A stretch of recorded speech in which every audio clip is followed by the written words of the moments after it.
కల్పించడం. For example farmers అనుకోండి, ఊర్లో వెళ్తే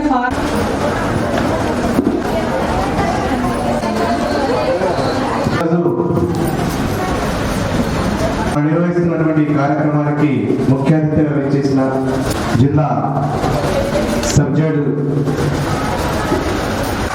అందరూ కూడా తప్పల ద్వారా స్వాగతం చెప్పాలని తెలియజేస్తూ వచ్చిన వాళ్ళందరూ కూడా దయచేసి పూర్తిగా కార్యక్రమం ఏదైనా ఉండాలని చెప్పేసి విజ్ఞప్తి చేస్తాము. ఇంట్రడ్యూస్ చేసుకుంటాను.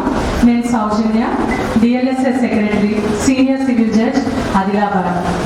మా డిఎల్ఎస్ఎస్ సెక్రటరీ ఏముంటాయి, రైతులకు సంబంధించిన స్కీమ్స్ ఏముంటాయి అవన్నీ వాళ్ళకి చెప్తుంటాం. ఆ స్కీమ్స్ వాళ్ళని ఫాలో అవుతున్నారా, ఆ చట్టాలు లేకపోతే సీల్స్ ప్రాబ్లమ్స్ వస్తే ఏం చేయాలి అవి అట్లా ఎడ్యుకేట్ చేస్తాం.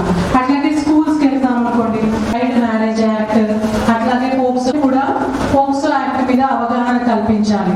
మేము చేస్తున్నాము, మీరు కూడా సెలబ్రేషన్ తరఫున శుభాకాంక్షలు తెలుపుకుంటూ, అలాగే ప్రతి మహిళ వెనుక, ప్రతి మహిళ విజయం వెనుక ఉన్నటువంటి పురుషులందరికీ కూడా నా ప్రత్యేకమైన కృతజ్ఞతలు తెలుపుకుంటున్నాను. ఇవాళ మనం ఇక్కడ మహిళా దినోత్సవం జరుపుకోవడానికి వచ్చాము. మేము డిఎల్ఎస్ఏ తరఫున కూడా ఈ వారం అంతా కూడా ప్రతి ఎక్కడైతే మహిళల గ్రూప్స్ ఉంటాయో లేదా గవర్నమెంట్ సెక్టర్స్లో కలెక్టర్ గారి మీటింగ్ హాల్లో ప్రతి చోట కూడా మేము మీటింగ్స్, క్యాంప్స్ కండక్ట్ చేయడం జరుగుతుంది. అవేర్నెస్ ప్రోగ్రామ్స్లో మహిళలకు సంబంధించిన చట్టాలపై వారికి అవగాహన కల్పించడం జరుగుతుంది.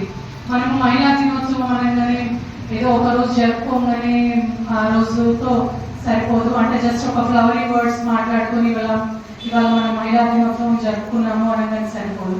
ప్రతి మహిళ కూడా వాళ్ళకి సంబంధించిన ప్రొటెక్షన్ చట్టాలు చాలా ఉన్నాయి. ఆ చట్టాలన్నిటిపైన కూడా కనీస అవగాహన అనేది కలిగి ఉండాలి. ఈ చట్టాలన్నింటినీ మీరు వాడుకుంటే ఎప్పుడైతే అవసరమవుతాయో అవి ఖచ్చితంగా అవి ఉపయోగపడతాయి.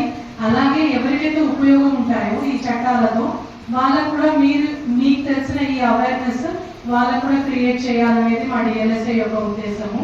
మెయిన్ ఇప్పుడు సుప్రీంకోర్టు జడ్జిమెంట్ వచ్చిన తర్వాత వాష్ యాక్ట్ అనే యాక్ట్ అంతకుముందు నుంచి కూడా ఉంది. ఆ చట్టం 2013 నుంచి. ఆ యాక్ట్ అంటే ఏంటంటే పనిచేసే ప్లేసెస్లో సెక్షువల్ హెరాస్మెంట్ అనేది ఉండకూడదు. ఒకవేళ అలాంటి సెక్షువల్ హెరాస్మెంట్ ఉంటే దానికి సంబంధించి ఇంటర్నల్ కంప్లైంట్స్ కమిటీ ఏముంటుంది, ఎట్లా ప్రొసీడ్ అవ్వాలనేది ప్రతి గవర్నమెంట్ ఇన్స్టిట్యూట్లో ప్రతి మహిళకు తెలిసి ఉండాలి. ఎందుకంటే మనకు తెలుసు తెలియదో ఎంతమంది మహిళలు సఫర్ అవుతున్నారు. బయటకు వచ్చే వాళ్ళు చాలా తక్కువ మంది ఉంటారు. వాళ్ళు ఏమైనా అంటే మనం యాజ్ ఎ విమెన్ ఎంత మాట్లాడుకున్నా కానీ కొద్దిగా ఎమోషనల్లీ వీక్గా ఉంటాం.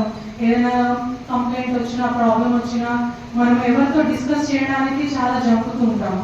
అండ్ ఇట్లాంటి పనిచేసే ప్లేసెస్లో మన బాస్ ప్లేస్లో ఉన్న వాళ్ళు ఎవరైతే మనని డామినేట్ చేసే ప్లేస్లో ఉంటారో అట్లాంటి వాళ్ళ ద్వారా ఏమన్నా సెక్షువల్ హెరాస్మెంట్కి గురవుతే ఏం చేయాలి అది ప్రతి ఒక్కరికి తెలిసి ఉండాలి. మీరందరూ గవర్నమెంట్ టీచర్స్, ఎడ్యుకేటెడ్ పీపుల్, మీ అందరికి చెప్పాల్సిన అవసరం లేదు.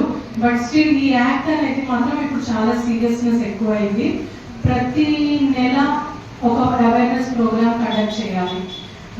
ఈవెన్ కలెక్టర్ గారు, గవర్నమెంట్ తరఫున కలెక్టర్ గారు అండ్ జ్యుడిషియరీ తరఫున డిఎల్ఎస్ఏ మేము ప్రతి బ్యాంక్స్ కానీ స్కూల్స్ కానీ ఎక్కడెక్కడైతే విమెన్ వర్క్ చేస్తున్నారో ఆ ప్లేసెస్ సెలెక్ట్ చేసుకొని వాళ్ళకి ఆ చట్టం గురించి అవేర్నెస్ క్రియేట్ చేయడం జరుగుతుంది.